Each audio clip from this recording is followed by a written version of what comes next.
a wonderful golf tournament. It was the first one that we held, and we wanted to continue to grow it. We had 10 teams, which was great for starting out.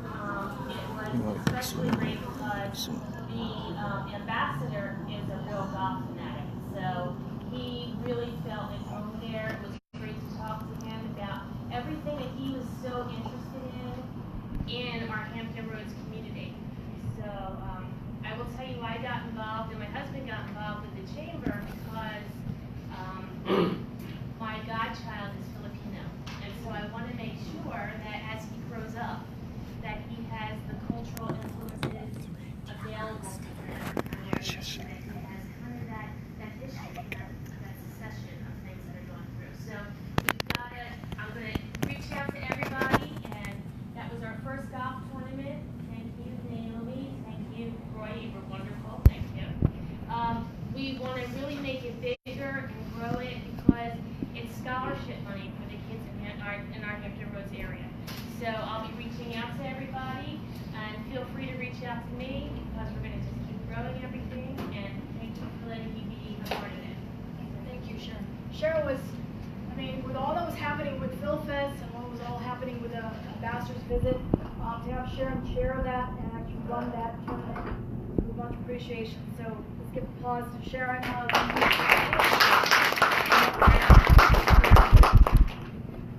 Just so you know, in June we were able to give out over $6,000 worth of scholarships. One went to Christopher Newport College, one went to ODU, one went to UVA, and then one went to Virginia Tech, and then another one went to North Carolina State. So that was with memberships with the chamber and also with partnership with Town Bank. But we don't want to rely on businesses. We want to be able to say that we crafted our own, and through sponsorships and through a regular signature event such as the Golf Classic, we're able to raise money for our scholarships. So we're reviewing the best timing. It seems like there's 3 or 4 golf tournaments also happening in the month of October, including one that's done by Centera. So we don't want all that competition. So we're actually looking at possibly having one in May, right before the actual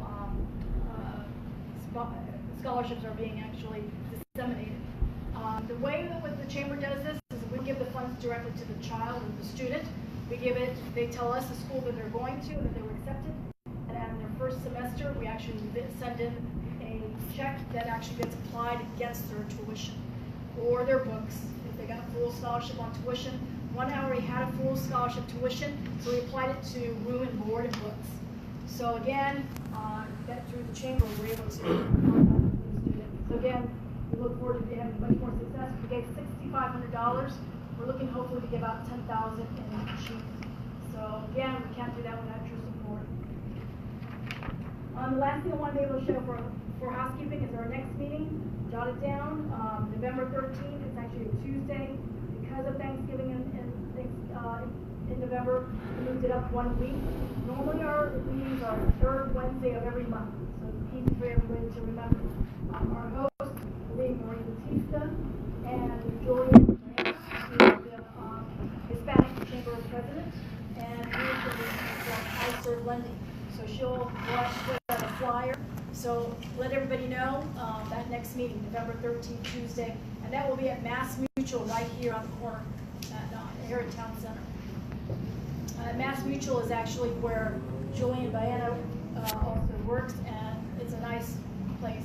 It is. So it's right at the building of Amanda Poplar. You just walk there, come down, and an elevator to the office. Really nice office. We'll talk about what your plans are, which is We'll do a reveal through email.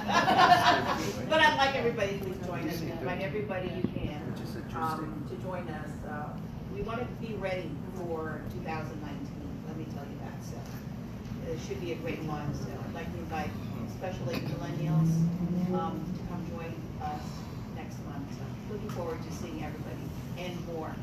Did you say November 13th, Naomi? Yes, November 13th, What time? Tuesday, 6:45. 6:45. Okay, we're gonna have to move the next fusion meet because we have that, but we will have one in the morning, just a networking. So we'll have a fusion meet networking.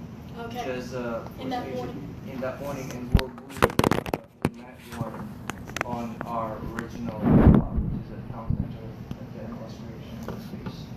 Okay. So So we'll put more details on this. I haven't got a chance to put all those in the FusionMeet. So. That's it for the housekeeping. Oh, thank you, Naomi.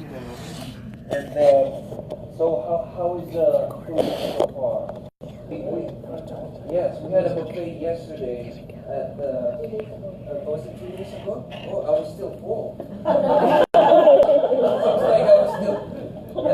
Yeah, I actually did have dinner after we had lunch over there. It was pretty good. Yes.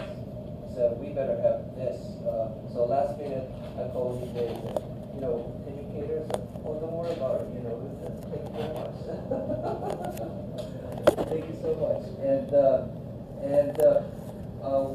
We are a little bit delayed on the our plan. So I hope you don't mind if we can stay for an extra 15 minutes, right? Because we have a few questions that we want to ask Mr. Patel. Would you like to sit in front, Mr. Patel, please? And we just want to clarify, hopefully this discussion will go outside because we pretty much know how Filipino culture is. So a lot of you already know probably what Naomi's going to answer.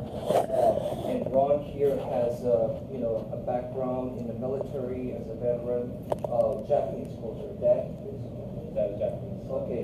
And okay, we'll have some introduction, and we'll start with Petula. And then we'll have a question from that we have prepared. So we actually scratched a few of the questions. And Monica Curry has time to introduce herself. Right? We're going to go for all the Yes. So and we'll try to limit 2 minutes so we can get the actual information. Write down your question if you have a question. So remember, this is a dry run for later on venue. Something like this will be more formal. Okay? So consider this a practice, but we all look good. We look like a pro. Right? So Petula, would you like to introduce yourself, please?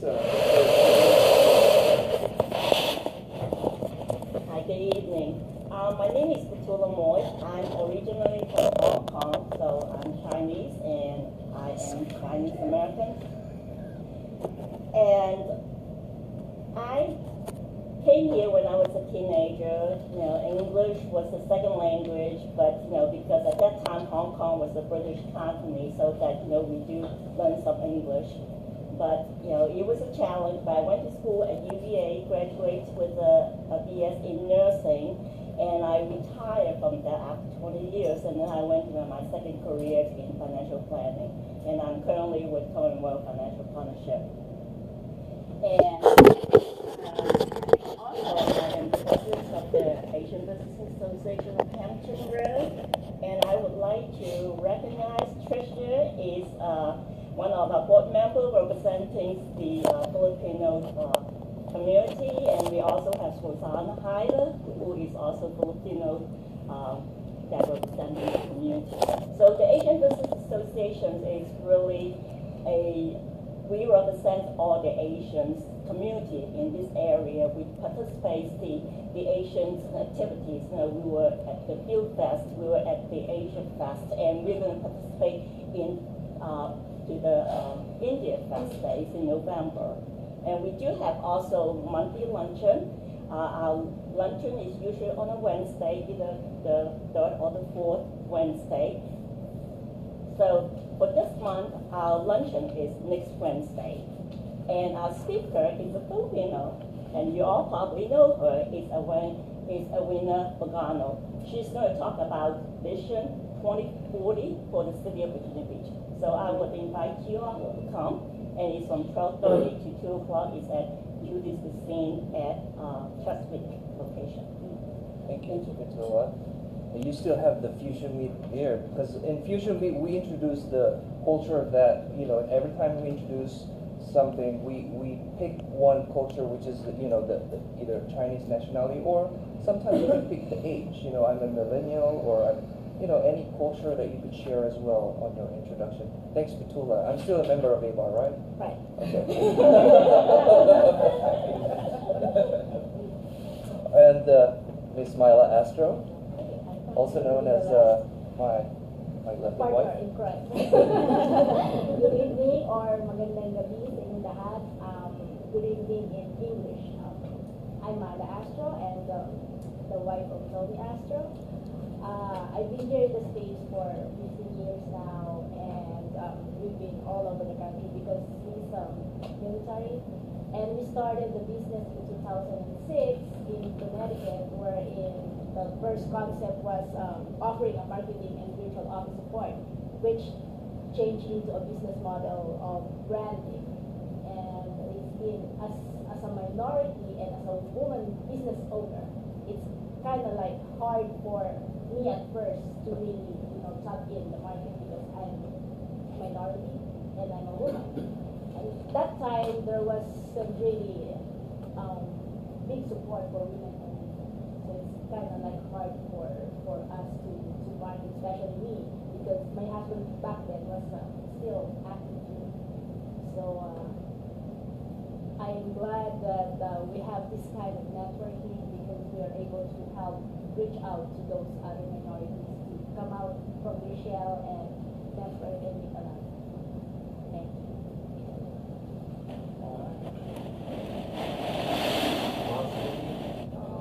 Started a photography business here in 2010 on Euclid Road down the street from here. Today I'm in Richmond. I own my own digital marketing firm, which probably people wonder, what does that mean? Digital marketing firm. Well, who here does not have one of these?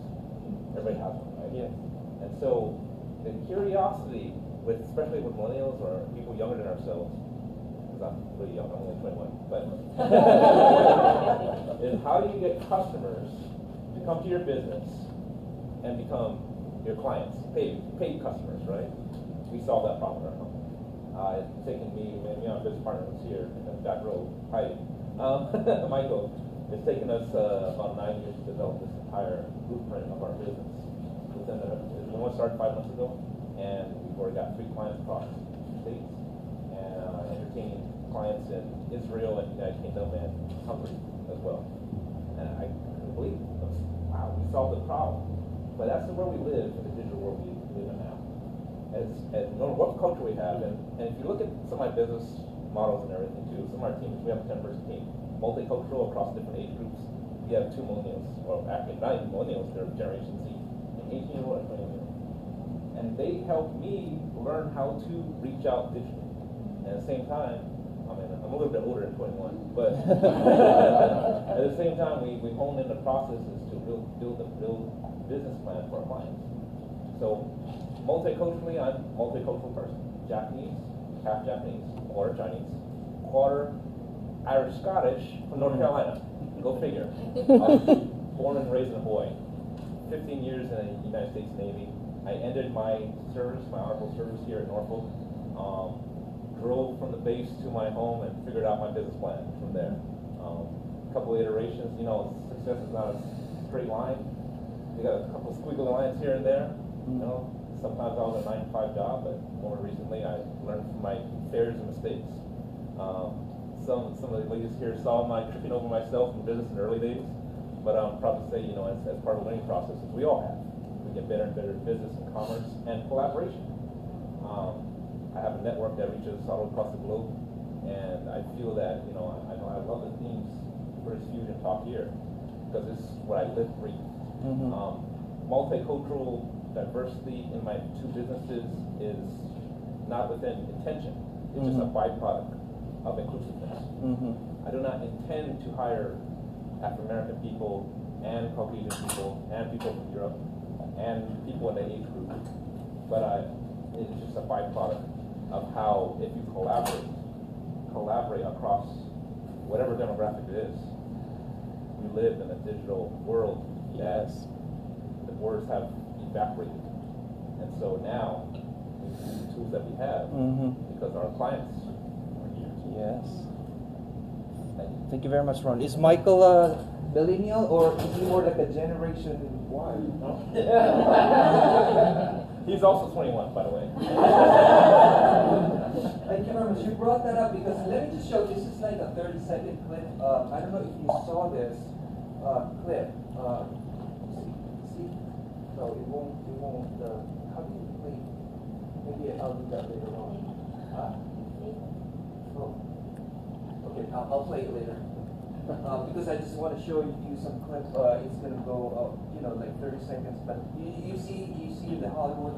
Those are actually the cultural. You mentioned about the millennials. Age is actually the #1 cultural challenge in the United States. It's not ethnicity, because we get along actually more than the European countries or Asia. We're actually more diverse understanding in terms of ethnicity or race. This is our issue now, age and disability, and I'm glad you brought that up. So we'll see what DJ has to say about if you can relate it all of this cultural discrepancy or challenges that are going on right now. So, Mr. DJ Patel, would you like to introduce yourself? Darshan Patel. I live in Virginia Beach for the last 35 years, and I operate approximately 14 hotels in this area, and we have several restaurants, which is Saffron here at the town center and one in Norfolk. And also we are in retail business too, such as gas station and convenience store. So mostly I call this my home because I live here for most of my life.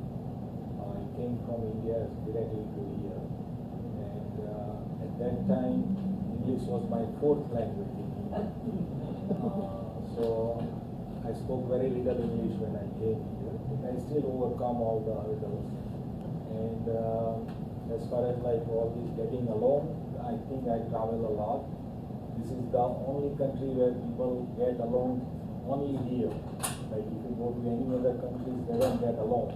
But here, if you come from the Philippines, China, or Japan, or even Pakistan, which is Indian idol, still people get together here and they have no problem. So one of the things I thought, maybe the good laws or the good people around here, so we don't have that much problem. And that is what I learned. I know Adrian for a long time.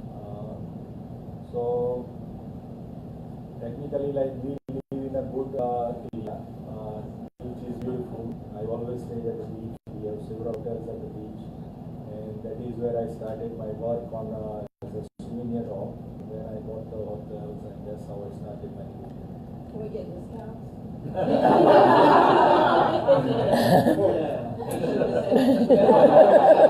That's a general discount. When we started all these Asian discount and all those things, then the problem will be created. If we have generalized discount, that is better.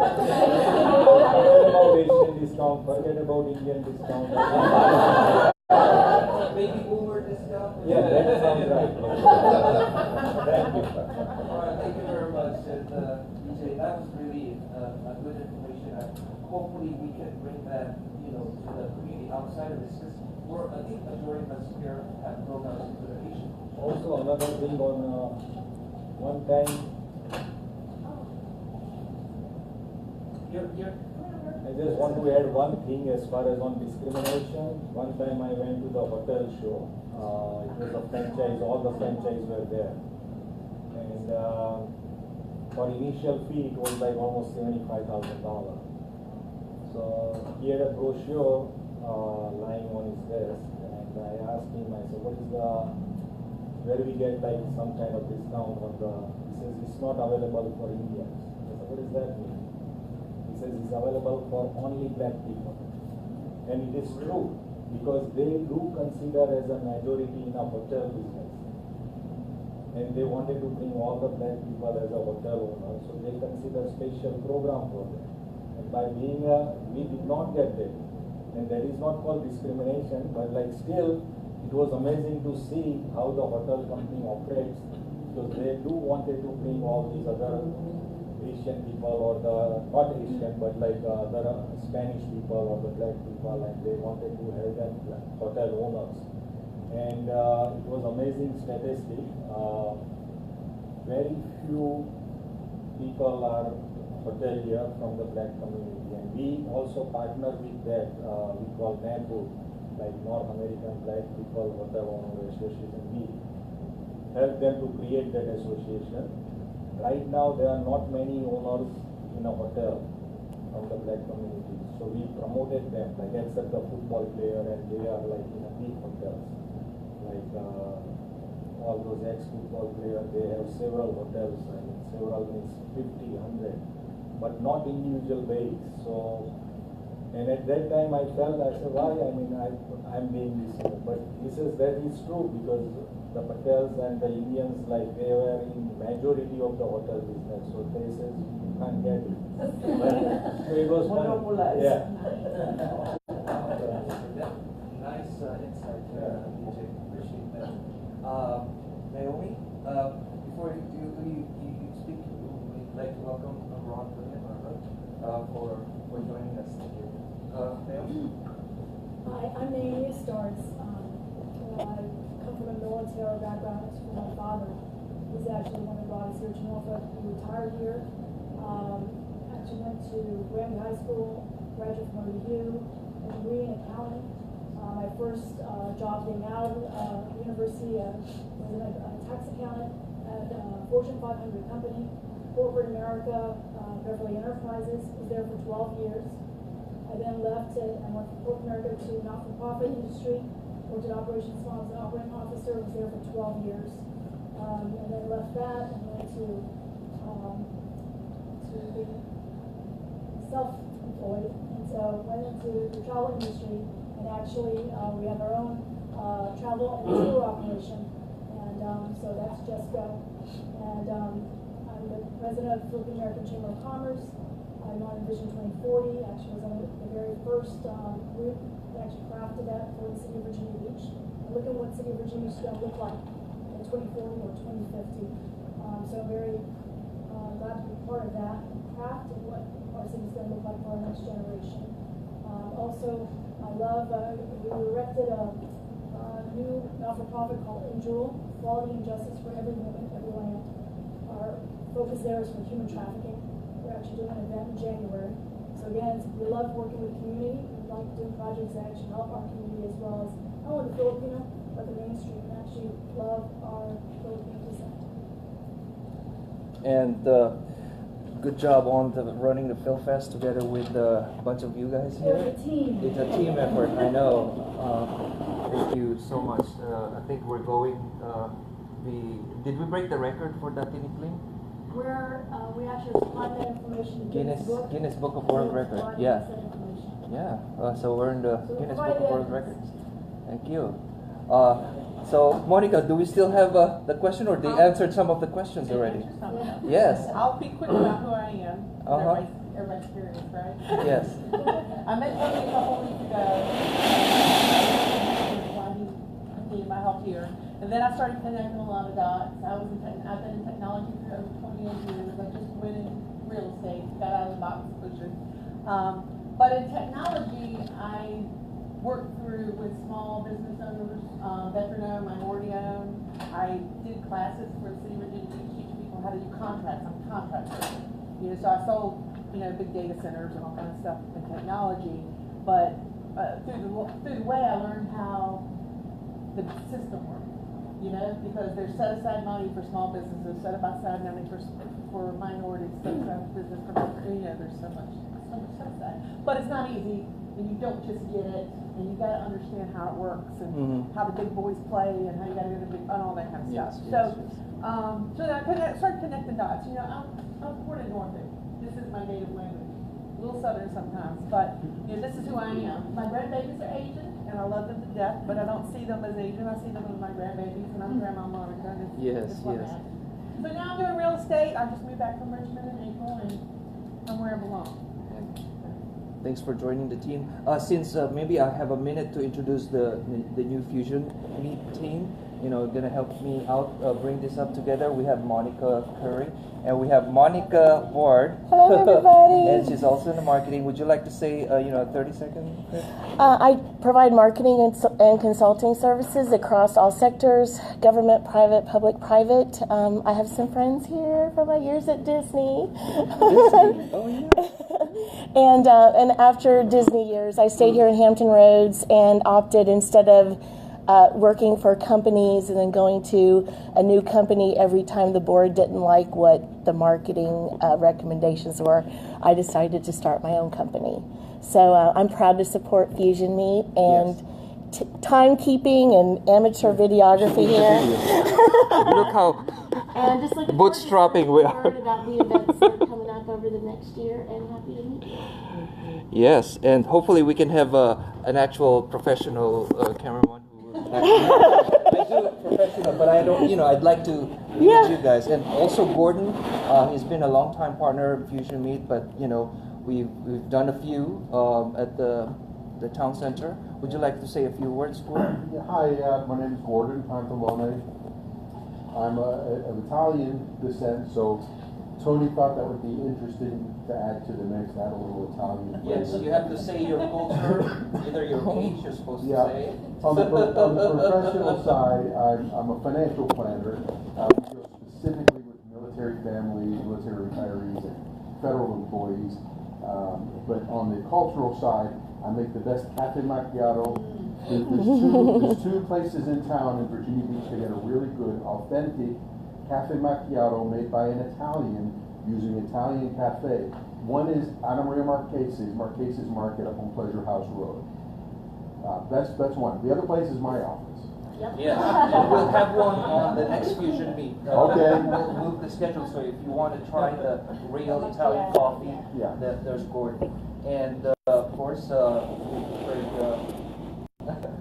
and hopefully, there's still room to join, and it's a collaboration. This is like collaborating with this. We can't do this alone, and it's important that we talk about things that we cannot talk on a business networking. You can't talk about this in a business networking, but research after research, cultural intelligence has to be. That's one thing I keep saying. We cannot afford small business to have that kind of. We don't have access to this information. Only those the Google and the Facebook, the Amazon. But here, FusionMeet, we actually talk about this as practice. We're actually cultural intelligence in action, and that's the only way we can afford it. We can't afford $2,000 a workshop like they can do. So, and that's the purpose of this. And Monica, would you like to? So Tony. Yes, Monica. I know. Okay. We should be giving I you think time. we should go ahead and just do probably 3 questions. Yes, and anybody can. And I got yes. some good questions. Yes. And so I'd say 1 or 2 of you, if 3 of you feel like answer the question, we're going to keep it to 2 minutes. So we'll get out here before midnight. Yes. And we can continue the discussion online on Fusion. The event page. Okay. Ready, guys? Ready. Girls? Okay, so on discrimination, in a recent study, a strong majority of Asian Americans, 68%, say discrimination based on individual prejudice is a bigger problem, while 14% say the bigger problem is discrimination based on laws and government policies. Another 16% say that both forms of discrimination are equally a problem. So what is the worst discrimination you have experienced, and what could we learn from it?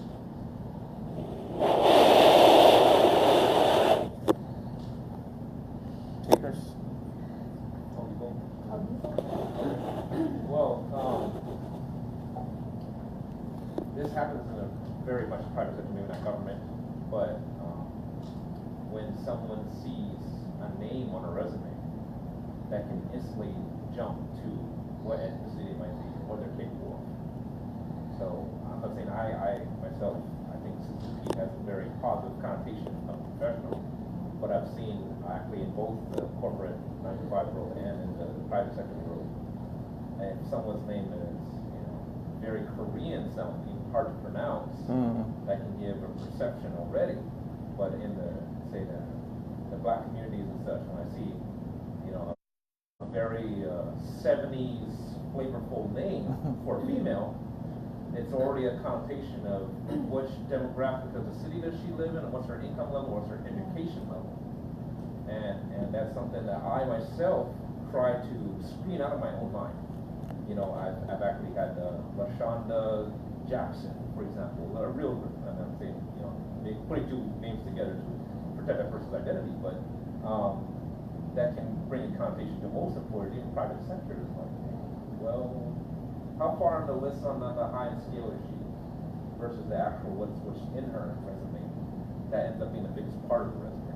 So, seeing it on both private sector side and corporate side, so that is discriminate.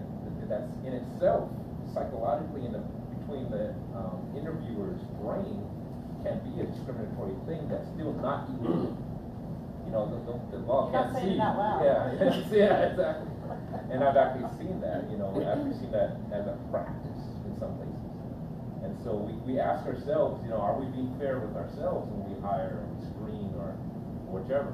You know, so that's something I see that happens.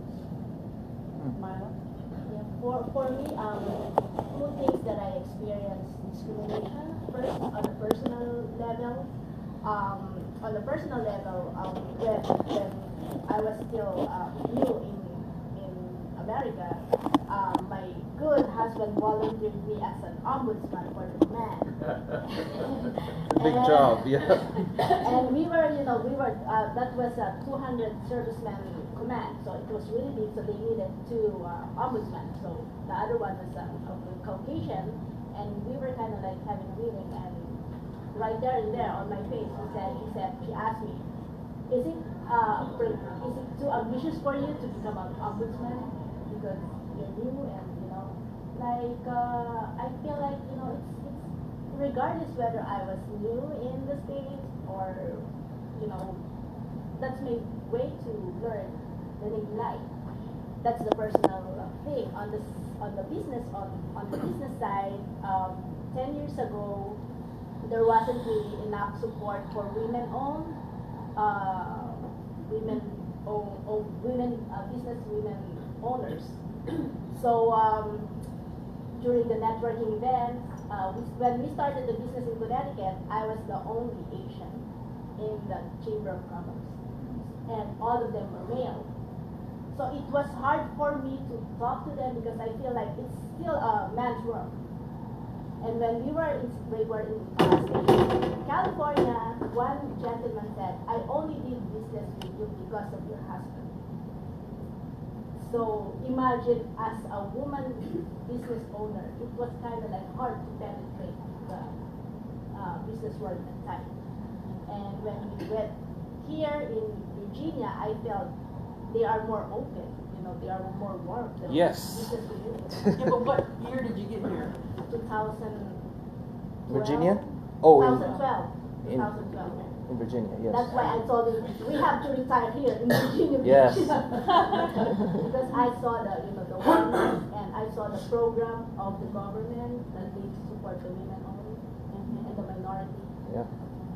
Yeah, I wanted to go back to California, but then I have, I met all these people and the Philippine Cultural Center, PhilAm, and all that. Oh, I feel at home, so this is the place to be forever. So, yeah. Yeah, it is. It is more melting pot, actually, than, you think California is. Yeah? Right, Adrian? My name is Adrian. I want to share two things. I've been keeping for the last 4 years. Oh, wow. Can I video that? My mom was in the Air Force. She was stationed in Seattle, Washington. And I was in sales. I was in the top 10 nationwide in sales in Seattle, Washington. I approached my dad. He's from Texas. And he told me that for me there's no such thing as a tall peak. And where's your taste? That's a direct, I would say, discrimination. You see that? So I said, my mother always tells me, the more you judge a person, the less time you have to love. You have to be a better person than that. So I sued the company. I said, I don't want no money, okay? What I want you to learn is how to treat people right. Do life right. You have one life, one story. I don't want no compensation, but I don't think he is fit to run this. That's one. Then 4 or 5 years ago, I used to work for a dealer. And I tried to, as much as I can, help the Filipino American community. because I know they have a couple of dreams. We come here to be happy, hard, and enjoy life, okay? They want to drive Mercedes-Benz before they die. So my job is to make sure that I do everything I can to deliver that dream. So whenever I help Filipinos in the dealership, the GM will tell me, please watch them, they might steal something. Okay? So I went straight to the GM, I said, look, okay, do you see that person right there that you just mentioned? Number one, that's offensive. Number two, that's a master chief in the US Navy. And the wife is a registered nurse. And you don't even have a high school education. Okay? How dare you say that? The next time you say it, okay, you and I will go to HR. Okay? He fired me the next year with no reason. Okay? And then again, as I mentioned, don't judge the person. Okay? After so many years, I learned that he was divorced. I remember December 31st, I called him. I said, you know what? I give and I forgive you. Why would it be my burden of what had happened? You need to be a better person. Okay? I wish you the very best. Okay? Last year I spoke with Naomi about the fusion. My vision is to involve the Indian community, the Filipino American community, and the Jewish community as much as the Asian community, because I want to see this.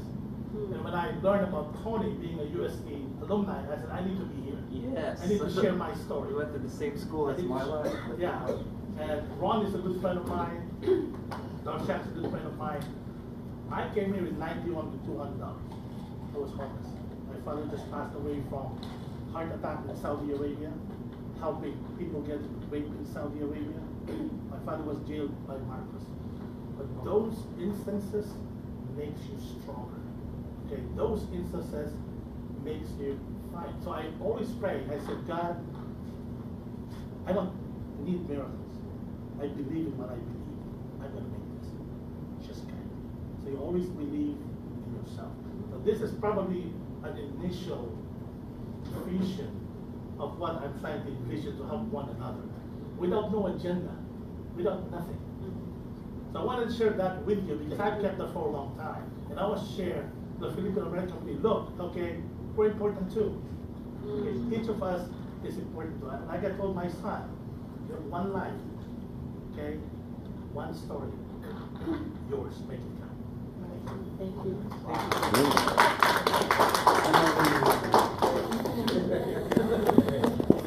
Can I get it? Any more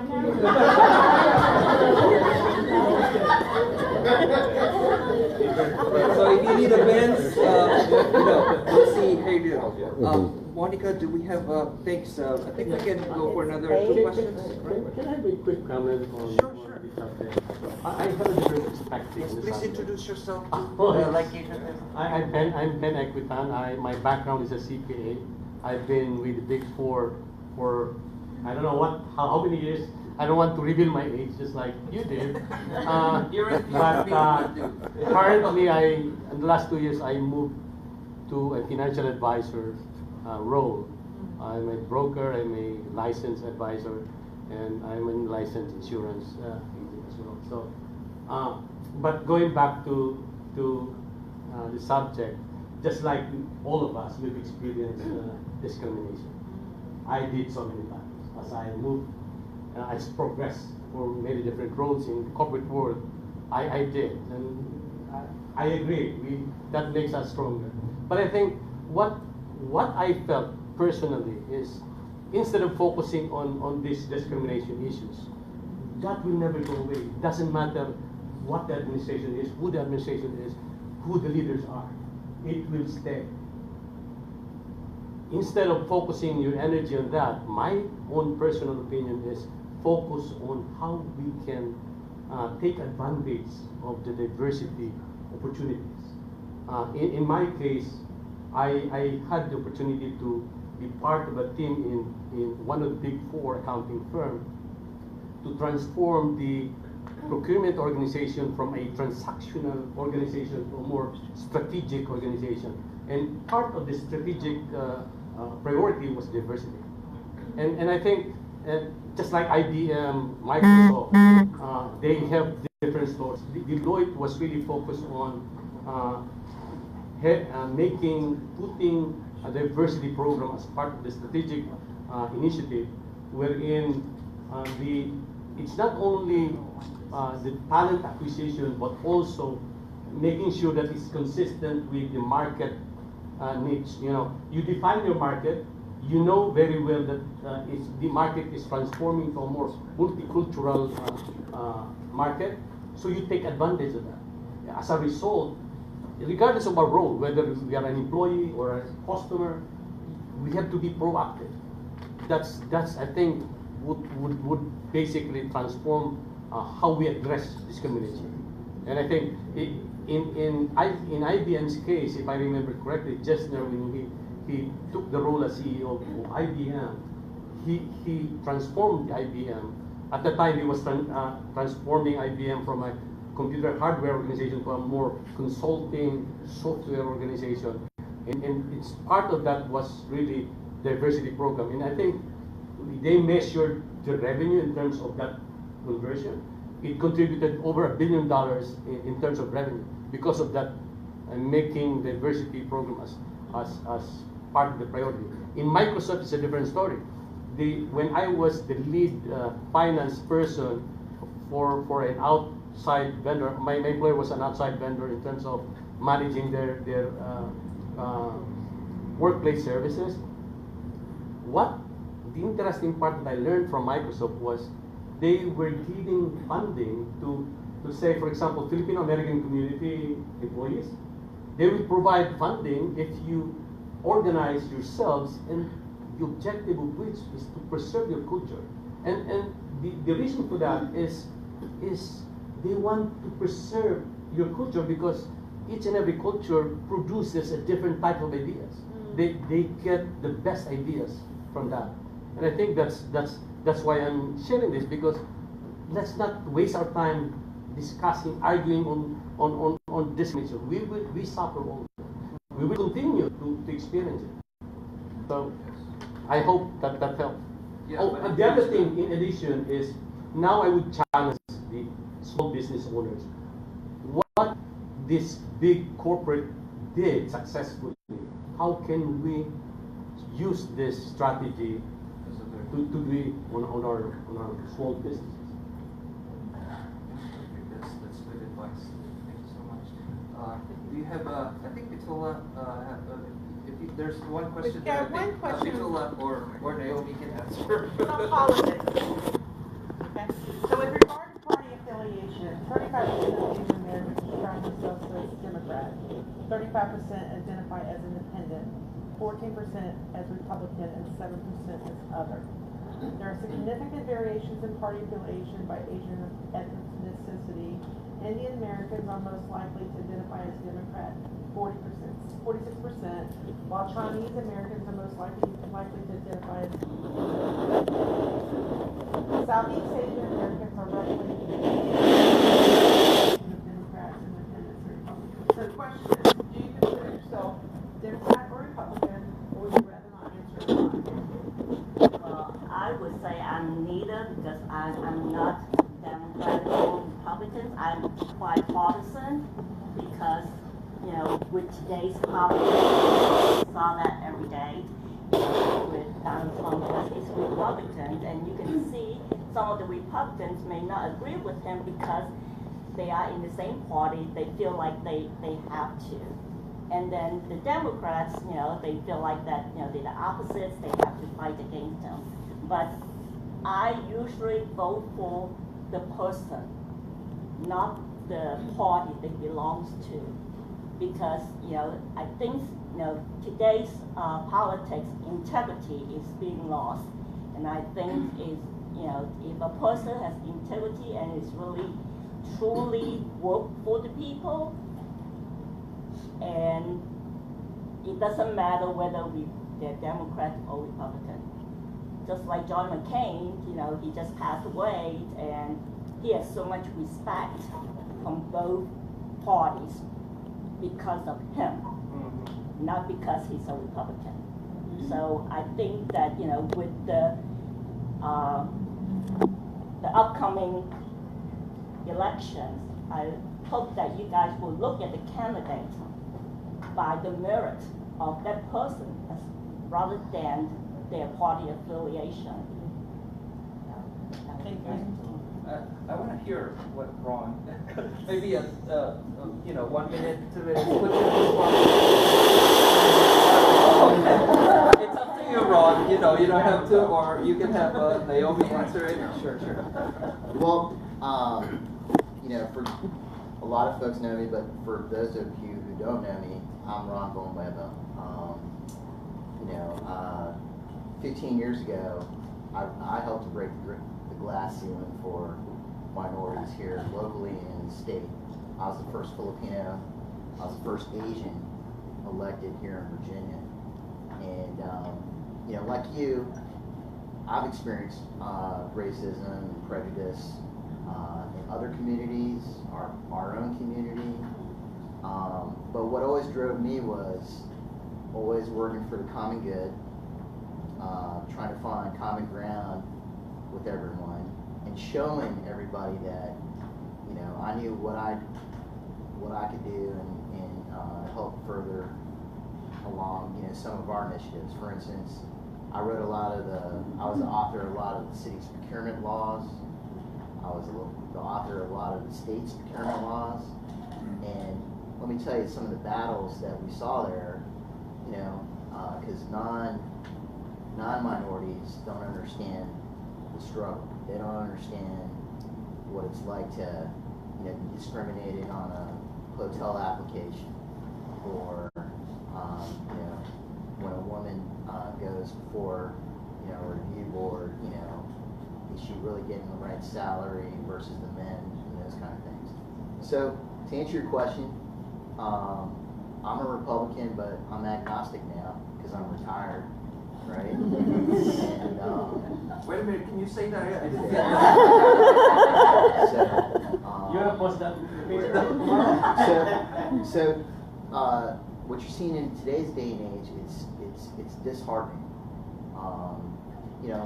I grew up with a lot of you guys, and we came up from a generation where you worked hard and you respected people, and there was civil, like John McCain. We brought up Senator McCain.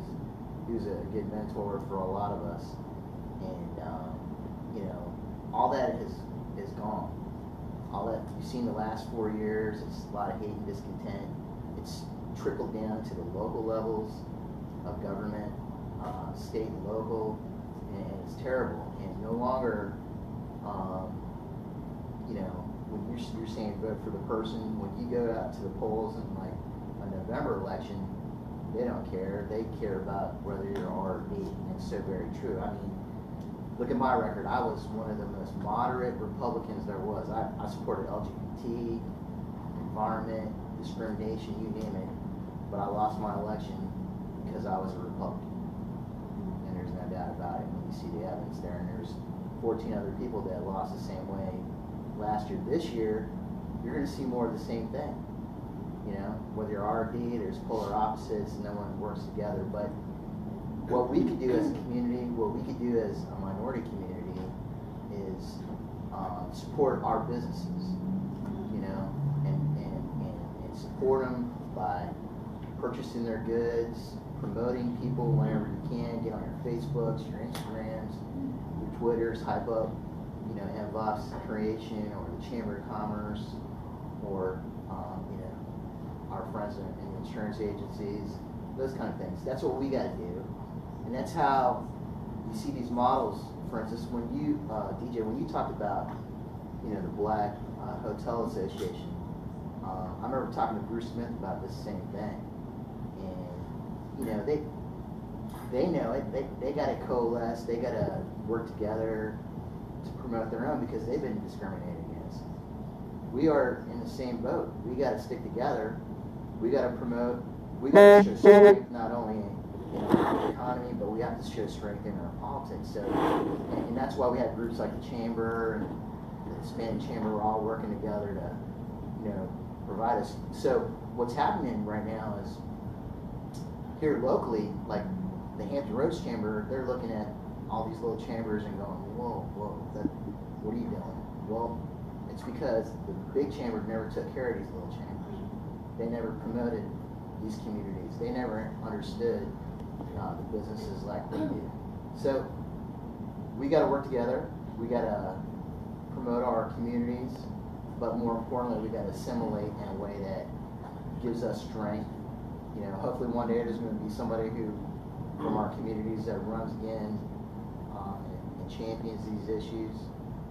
But for right now, there should be no reason why, you know, we shouldn't be one of the top 5 producers in any of these industries. So I encourage you guys to get involved. I appreciate everybody getting involved here. And last thing, I believe in world peace. Thank you so much.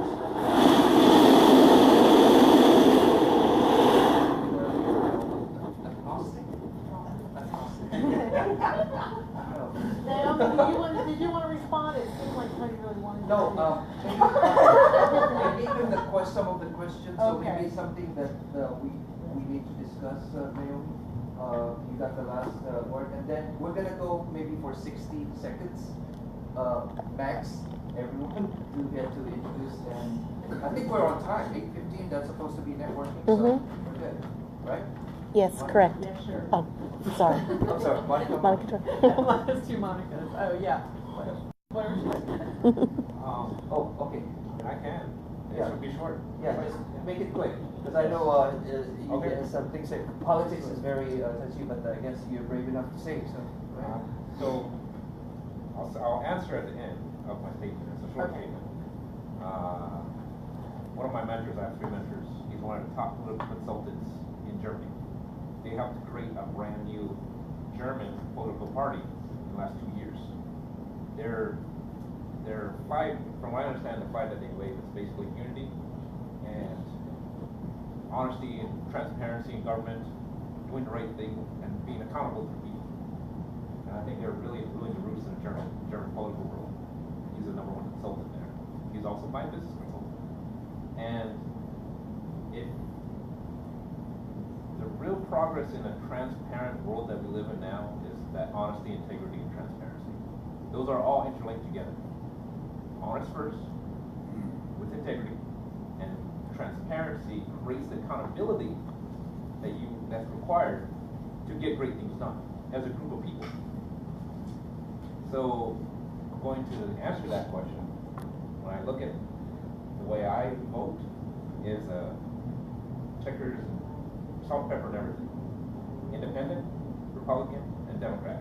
If I hold my ballot up, I'm like, around here all over the place. But I actually treat each candidate as a resume, going back to my resume statement.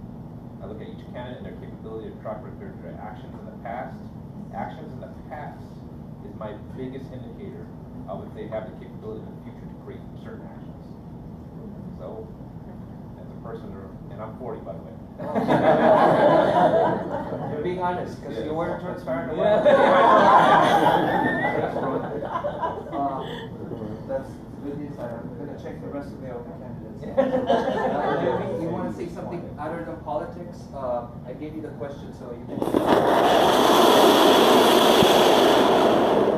What do you see Virginia should be like in 5 years? I picked that question because I don't serve on a board unless it's important to me. And I embraced Envision 2040 because it was, and Envision 2040 is all throughout the nation. There's Envision 2040 Detroit, Envision 2040 in Seattle, Envision 2040 San Francisco. And so when the mayor decided to create a commission specifically about Envision 2040, it's really wrapping up community leaders and actually saying, what would you like to see Virginia Beach be like in 2040? So the question that was on the list was, what do you see Virginia Beach to be like in 5 years? One of the key things we said was that as a committee, we visited different kindergarten classes. Because if you look at kindergarten classes, and what it is, we're in 2018, by 2040, that's 22 years. In 22 years, what do those kindergartners look like? They're a 3-year-old, 4-year-old, 5-year-old. So they're probably the ones living in 2040. Because most of the people in our 2040 committee probably passed away. Because a lot of them were older folks. I think I was probably one of the younger ones, and that's not telling much, is it? But so if you look at your kindergarten classes, to say they're your next leaders, it's brown. There is not really a black or a white. There are a lot of mixed children. And we went to several schools. We had private schools, public schools, 3, 4, 5 girls throughout Norfolk, Virginia Beach, Chesapeake. That was one of our studies. And if you read one of the books that were given out to us, was called The Next 100 Million in 2050, meaning that in 2050, there's another 100 million people will be living in the United States.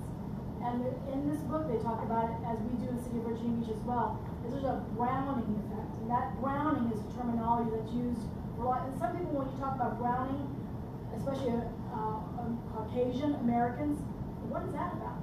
And we tell them, go look at a kindergarten class today. It could be in Norfolk, it could be Virginia Beach. There's not a lot of black and white. It's a lot of mixed children. So when we talk about cultural intelligence, and we talk about looking at specific, I mean, there's a lot of black and white children mixed. There's a lot of Asian American mixed children. There's a lot of Hispanic American children mixed. And we went to, and it was surprising to us, and that's one of the things we reported, is that what are you doing to prepare the city of Virginia Beach for a brown? So to have all these mixed cultures to come together, whether, and then we always talked about Asia Town, for example. We talked about reviewing some of the things to make Virginia Beach more inviting, so we would have less of a brain drain. So we have some folks that are actually bringing in the transatlantic fiber optics, bringing IT more here so that we will have more jobs in those arenas. Well, the same thing with the browning effect. What kind of food are you providing in the community? Because everybody says at the end of the day, we're all surrounded by our kitchens, right? We're all going, where's the food? So a lot of times people say, well, you know what? This Virginia Beach doesn't feed me, so I'm going to DC, I'm going to New York, I'm going to San Francisco, I'm going to Seattle. Because that's where the cities are blooming. They're meeting the millennials. They're meeting the needs of millennials, such as what they like to eat, what they like to do. So again, what do we see our city to be? It's up to us to also formulate that and who we bring into leadership, because they're the ones providing that decision making for our city. So again, the next 5 years is very key as to who's taking on leadership in the city, who's at the helm, because they're going to make also decisions for us. So our thing is to have a voice and to keep our voice alive. I mean, a lot of us are talking about making sure we all can collaborate. So we're not just a Filipino Chamber of Commerce, we're not just Asian, we're bringing everybody together so that we collectively have a voice. And that's going to be very key, so the next 5 years is going to be a little bit more of what we want in our community. So again, I advise you to read this book. I advise you to even look at a 2040 report. If you look at the City of Virginia Beach website, there's a thing called Envision 2040. And that report is there, and that was reviewed and approved by the City Council of Virginia Beach. And we talked about the browning, and we talked about what are we trying to do to impact and improve the city of Virginia Beach. And it's up to us as voices, as citizens of our community to actually make that impact. Thank you so much. Can I have a quick comment? It's 20 seconds, I promise. I would suggest you look at how Amazon developed the criteria in selecting the next site for their second headquarters. It's an amazing criteria. I think it gives you an idea of how they project the future. So you probably can pick up some ideas. I read some of the proposals. It's amazing proposal. Thank you. Thanks for sharing that. And thank you, the speakers. Hopefully, we'll continue this in a different location. Now we've rehearsed a lot of this, so we can hopefully participate more later on. But we still have time to introduce each other, and we'll start with the young gentleman from there. Okay, you have to say any of this if your either political affinity or your religion or just say okay.